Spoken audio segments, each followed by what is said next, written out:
Audio Jungle.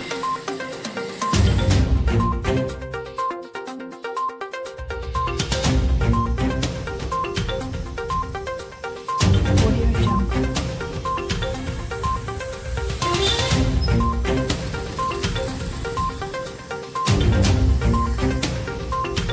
Audio Jungle.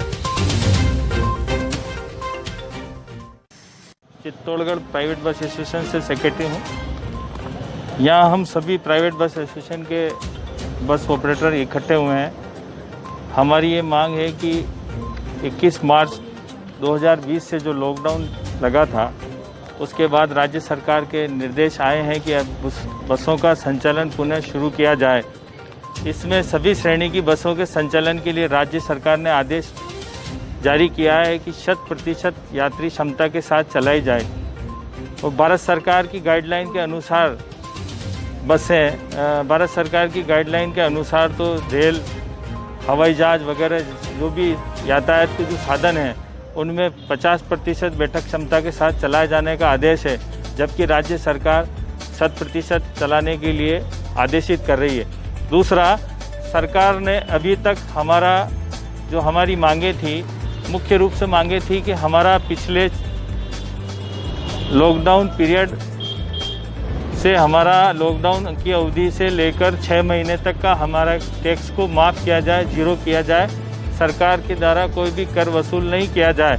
बसों के ऊपर जो टैक्स है वो प्रति गाड़ी का 10,000 से लेकर 40,000 तक अलग अलग श्रेणी का टैक्स लिया जाता है। दूसरी हमारी मांग थी कि प्रति बस जो बड़ी बस है उसका पर मंथ हमारा टैक्स बीमा की प्रीमियम आती, लगभग सालाना प्रीमियम होती है 80 से 90 हज़ार, जो प्रति माह की हमारे 8 से 9 हज़ार रुपये प्रीमियम बनती है। वो भी सरकार उस लॉकडाउन अवधि के प्रीमियम को हमें उसकी सहायता प्रदान की जाए, या उस प्रीमियम को आगे बढ़ाया जाए, या किसी न किसी प्रकार से उसका समायोजन करके हमें उसकी रिलीफ दिलाया जाए। वो भी नहीं हुआ। चौथा, हमारी ये बसें काफ़ी समय से खड़ी है। जहाँ जिस स्थिति में खड़ी है वहाँ काफ़ी गाड़ियों में चोरी हो गई, बैटरियाँ चोरी हो गई, कल पुर्जे चोरी हो गए।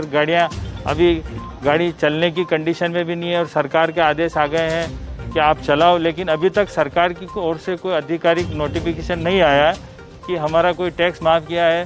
कि सुनने में ऐसा आ रहा है कि अधिकारी लोग कह रहे हैं कि दो एक महीने का आपके अप्रैल मई का टैक्स माफ़ कर देंगे, आपको 1 जून से चलाना है। लेकिन हमें नहीं लगता है कि हम गाड़ियाँ चलाएंगे तो हमें पर्याप्त यात्री भार मिलेगा।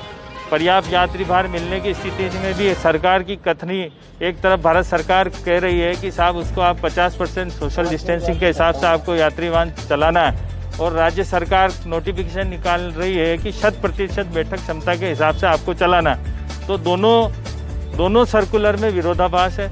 और आने वाले 6 माह तक ये यात्री भार बसों में लोग बैठने से भी कतराएंगे, और ये कोरोना बीमारी जब तक है उसका लोगों में भय व्याप्त है। लोग उसको घरों से बाहर निकलने में भी वो नहीं है। तो हमें सरकार द्वारा कोई न कोई आर्थिक सहायता प्रदान की जाए। हमारी मुख्य मांग ये 6 महीने तक का हमारा रोड टैक्स माफ़ किया जाए, 6 महीने तक के हमारे बीमा प्रीमियम की अवधि को आगे बढ़ाया जाए, और सरकार की ओर से हमारे जो ड्राइवर कंडक्टर जो एक मजदूर की श्रेणी में आते हैं उनको भी सरकार द्वारा कोई आर्थिक लाभ नहीं दिया गया है। ये सारी हमारी मुख्य मांगें हैं।